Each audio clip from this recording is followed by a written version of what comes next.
All right, so we have done factoring and we have done the quadratic formula for solving polynomials. There's another way to solve these quadratics, right? So polynomials that have an exponent of 2. And that way is graphing. And so graphing is a little going to look a little different just because we're learning this through online lessons. And so I'm going to go through and I'm going to kind of chunk it in groups. This lesson or this set of notes is going to start with this unit's going to start with just characteristics.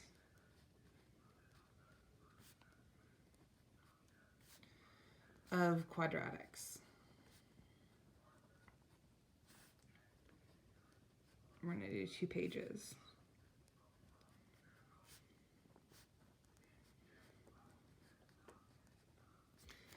So, characteristics of quadratics. We're going to talk about some things that just need to be known about quadratics, and I'm going to show you one problem of how to graph it. But we're going to have, some computer help with our graphing when we get to it later, our real graphing. But today we're just going to start with characteristics. So let's get here and let's get started.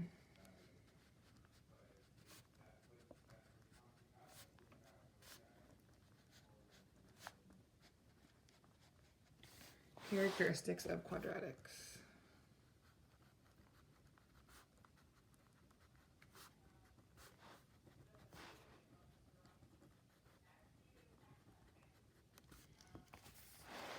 All right, so we're going to start off with the basics, characteristics of quadratics. So we're going to talk about some things that we already know, and we're going to incorporate it with a little bit more information. So a quadratic is typically in the form ax squared plus bx plus c. And it's going to either equal 0, or maybe if it doesn't equal 0, it would say equals y, right?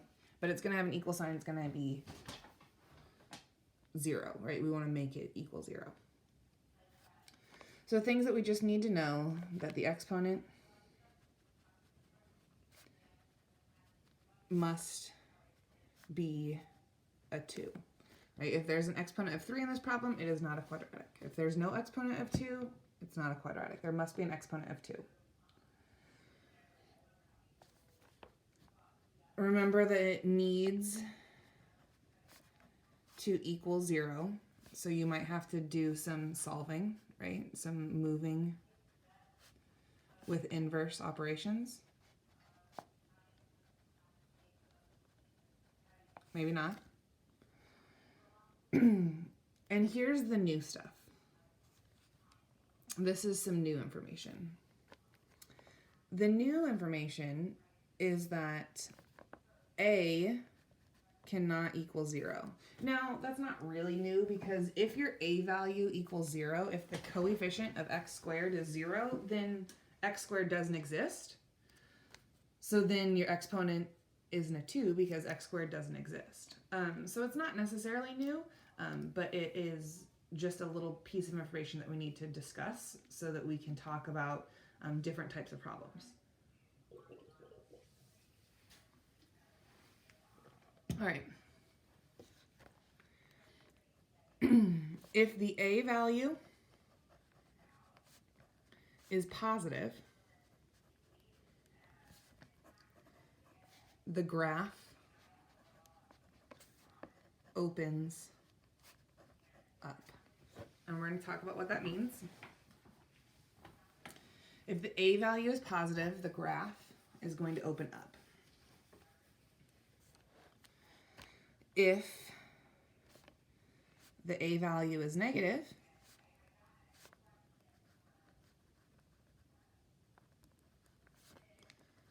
the graph opens down.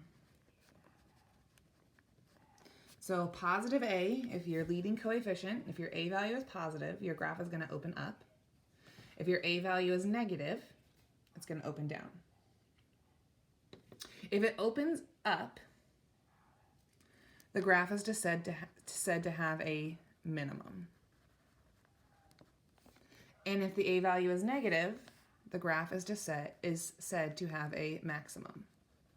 Now this may sound familiar a little bit. These two words may have triggered something in your brain. So if we go back to, I have to look up the page number.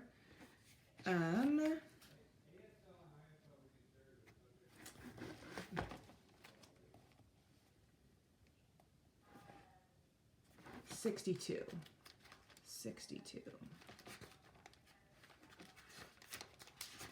Oh, it's so hard to get to. When we talked about absolute value functions, right? When we talked about up and down, right? Opens up, opens down. It had a negative coefficient. Here it had a positive coefficient, so it opened up, right? So maximum and minimum. So a quadratic is really similar to an absolute value. The graph, however, is not a V. The graph is a U. The graph is a parabola,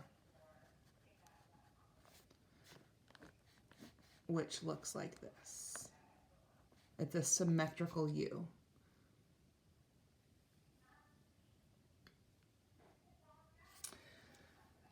So those are some basics of graphing a quadratic. So when we start out, we're just going to ask, is it going to open up? Is it going to open down, right? Get it to equal 0. What are the A, B, and C values? You're going to do that type of stuff. And so if you think about it, we've had these questions in our bell work. The letter U, or this is pretty close to a U, but right, a parabola is basically a U. And a U has a vertical line of symmetry, meaning if I folded the right side in half over to the left side, they would line up. So that is called an axis of symmetry.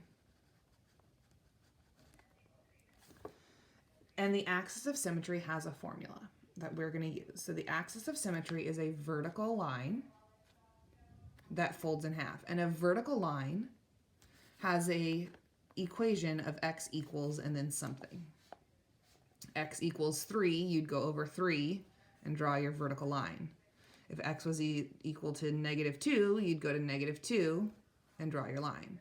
So to find my axis of symmetry, to find my x value, my x equation, you're going to do the opposite of b, -b, over 2a. And that's how you find your axis of symmetry. So remember, again, axis of symmetry is vertical line, right? It's a vertical line that it folds in half perfectly on.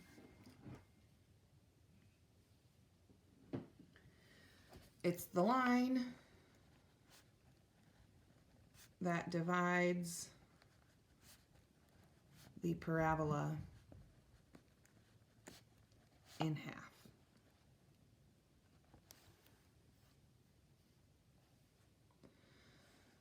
And so the axis of symmetry is really important when we are hand graphing these quadratics.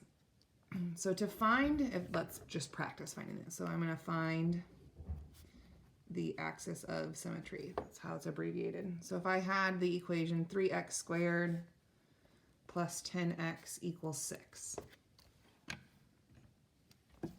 If I wanted to find my axis of symmetry for this problem, well, first it needs to equal 0, so 3x squared plus 10x minus 6 equals 0, right?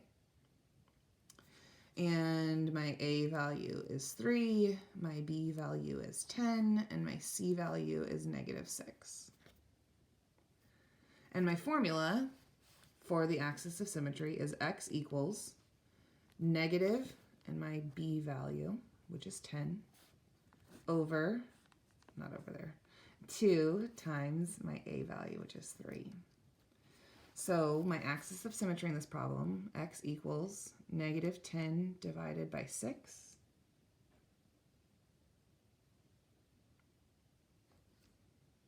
And you could simplify that or you could not simplify it. It's kind of your choice. So axis of symmetry, you can make it -5/3. You could make it, simplify it to -1 2/3. X equals. You could do -1.6 repeating. Right, all of those are acceptable answers at this point. Probably this is the least acceptable just because you can simplify it to -5/3. But the axis of symmetry, so if I was going to graph this parabola, I'd go to -1 and then 2/3, so almost a 2, and this would be my axis of symmetry. This is where it would flip over itself, right here. But we're just going to practice finding the axis of symmetry today. We're not really going to be graphing it. But to find the axis of symmetry, -b/2a. Sometimes it's the whole number, sometimes it's the decimal. The second or the third part we're going to talk about, we're going to practice finding, is the vertex. And the vertex is the turning point of the parabola. And we had talked about a vertex during absolute value problems, and it was really prominent in an absolute value because it's the letter V, right? There's a sharp corner. In a U, it's a little bit more subtle, but you still have a turning point where it's going down and then it flips to going up, or if it's going up and it flips to going down. So the vertex is the turning point of the parabola. It's where it changes direction. It was going up, now it's going down. It was going down, it's now going right. So where's that turning point? It's the top of the hill or the bottom of the valley. It's going to be an ordered pair. So it's going to be an x, y, because it's on a graph. And the x value is the axis of symmetry value. So when you find this axis of symmetry, right, you find this -b/2a, this is your x value in your ordered pair. To find the y value, you substitute the axis of symmetry, because that's an x equals number, right? Substitute the axis of symmetry into each x value in the equation.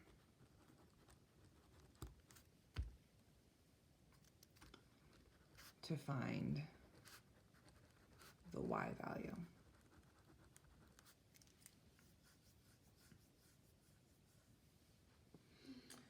So let's do the problem. Let's do, what are we going to do? Let's switch this problem up so I don't have a decimal to work with. Let's do 3x squared plus 10 equals -6x. Let's make that positive. All right, so 3x squared minus 6x plus 10 equals 0. So I made it equal 0. I'm going to first find my axis of symmetry. So -b/2a. So that's step number 1. So -6/2 times 3, which is 6/6, which is 1. So my axis of symmetry is 1. Step number 2 is to substitute this value into each x, because that's what x equals, to find my y value. So 3x squared minus 6x plus 10. So I'm going to do 3 times 1 squared minus 6 times 1 plus 10. 1 squared is 1, times 3 is 3. 6 times 1 minus 6 plus 10.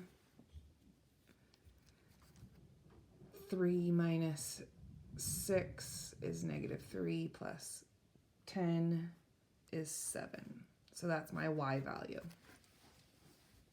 So my vertex, my axis of symmetry, was x equals 1. And my vertex is 1, 7.